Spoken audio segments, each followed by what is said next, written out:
की हालचाल। सत श्री अकाल। मैं आशीष आज एक नया कहानी लेके आया हूँ आपके सामने।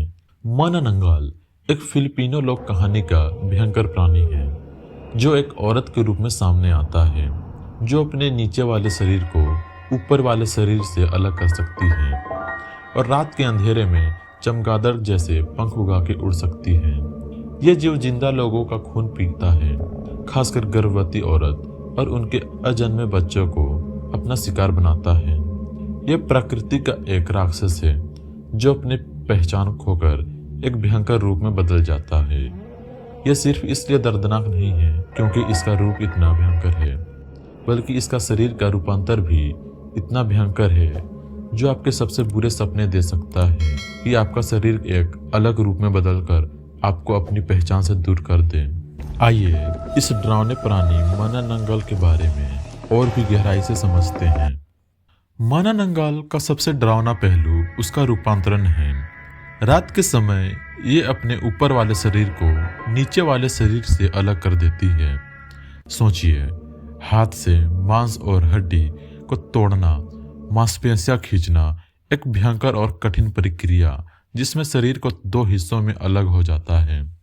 उसका शरीर एकदम से अलग हो जाता है, जैसे कोई जानवर अपना अंग संघर्ष से अलग कर ले। उसका चेहरा एक दानों की तरह अजीब हो जाता है। बड़ी बड़ी चमकती आंखें और तेज दांत जो किसी भी इंसान को डर से थमा सकती है। ये रूपांतरण उतना भी दर्दनाक होता है जितना कि ये अपने रूप को एक भयंकर जीव में बदल देती है। ये सिर्फ एक शब्दों का प्रदर्शन नहीं है, बल्कि एक ऐसा रूप में बदलना है जो आपके सबसे बुरे सपने को सच कर देता है कि आपका शरीर कभी अपना पहचान खो सकता है। ये रूपांतरण एक पल में नहीं होता, ये एक धीरे धीरे दर्दनाक प्रक्रिया है। जैसे ही ऊपर वाला शरीर और नीचे वाला शरीर अलग होता है, नीचे वाला हिस्सा लगभग मर चुका होता है, जैसे कोई मांस का ढांचा जो बेजान है। अब ऊपर वाला हिस्सा नीचे के शरीर के बिना अपने पंख के साथ उड़ान भरने के लिए तैयार होता है। ये रूपांतरण इतना अलौकिक और भयंकर होता है कि आप समझ नहीं पाते कि ये प्राणी पहले इंसान था या कुछ और। यह एक भयंकर रूप में बदलकर हमें यह एहसास दिलाता है कि इंसानियत को एक राक्षस में बदलने में सिर्फ एक कदम का फर्क है, खून, मांस और आतंक।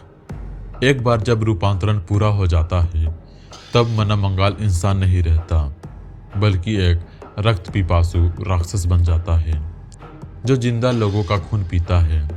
ये चुपके से शिकार करता है और उसे पंख उसी रात के अंधेरे में बिना किसी आवाज के उड़ने की क्षमता देती है।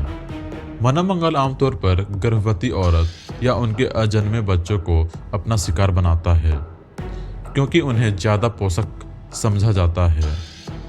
यह शिकार सिर्फ भूख के लिए नहीं होता, बल्कि यह सबसे निर्दोष और सबसे कमजोर प्राणियों का शिकार बनता है जो एक खास तरीके का आतंक पैदा करता है। माना नंगाल का शिकार करने का तरीका भी भयंकर होता है। उसका लंबा लचीला जीभ दरवाजों या खिड़कियां के छोटे छोटे दरवाजों से बाहर निकालता है और शिकार का खून चूसने या अंदर के अंगों को निकालने के लिए घुस जाता है। सोचिए, आप अपने बिस्तर पर सो रहे हैं और अचानक आपको एक ठंडी गीली अनुभूति होती है। आप जागते हैं और देखते हैं कि एक विकृत अलग हुआ शरीर जो पंखों के साथ है आपके ऊपर लटक रहा है। यह प्राणी आपकी पर्सनल जगह में घुसकर आपकी आत्मा को हिलाने वाली डरावनी घटनाएं पैदा करती हैं। माना नंगाल का शिकार करने का तरीका इतना चुपचाप और खौफनाक होता है कि ये किसी भी इंसान को बिना चेतावनी के हमला कर सकती है। इसकी उपस्थिति का कोई अंदाजा नहीं होता क्योंकि इसका शरीर आधा और जीवित होने के बावजूद ये कहीं भी छुप सकती है। ये प्राणी अपने शिकार को चुपके से पा सकती है और अचानक हमला कर सकती है।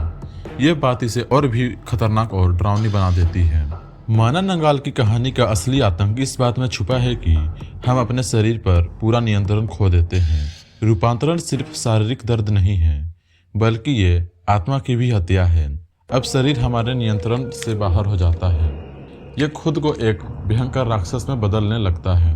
सोचिए, आप अगर एक दिन उठकर महसूस करते हैं कि आपका शरीर आपके नियंत्रण में नहीं रहा, कि वह अब खुद को एक भयानक रूप में बदल रहा है, वह यह डर है जो मनोमंगल को बॉडी हॉरर पैदा करता है।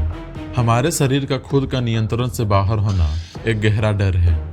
हम डरते हैं कि हमारा शरीर हमें धोखा दे सकता है, हमें छोड़ सकता है और एक दिन वह हमें एक भयंकर रूप में बदल सकता है। मनोमंगल का रूपांतरण इस डर को जीवंत करता है, क्योंकि यह हमें यह एहसास दिलाता है कि हमारा शरीर हमारी अपनी पहचान और आत्मा से बाहर जा सकता है और एक राक्षस में बदल सकता है जिसे हम पहचान भी नहीं सकते। यह डर मनोमंगल को और भी भयंकर बनाता है। यह एक भयंकर तरीके से शरीर को आक्रमण करने और विकृत करने का प्रतीक है। यह हमें याद दिलाता है कि हमारे शरीर के अंदर की खामियां हमें कभी भी अजनबी भयंकर रूप में बदल सकती हैं और हमें उस बुरे रूप में खुद को पहचानने का मौका भी नहीं मिल सकता। ये वो असली डर है जो मनोमंगल की कहानी में समाया हुआ है। जैसे ही सुबह होती है, मनोमंगल को अपने नीचे वाले शरीर के पास लौटना पड़ता है। रूपांतरण के बाद वह फिर से अपने शरीर को जोड़ने की कोशिश करती है। यह प्रक्रिया भी उतनी ही विकृत होती है जितनी कि शरीर को विभाजन। अब दोनों हिस्सा फिर से जोड़ने की कोशिश करते हैं। मांस और हड्डी एक साथ जोड़ने के लिए होते हैं, लेकिन इस पुनः संयोजन में भी एक विकृति होती है, क्योंकि शरीर पहले जैसा नहीं रहता। वह अब एक विकृत रूप में लौट आता है जिसमें नुकसान और शिकार के निशान होते हैं। यह पुनः संयोजन भी बॉडी हॉरर का एक हिस्सा है।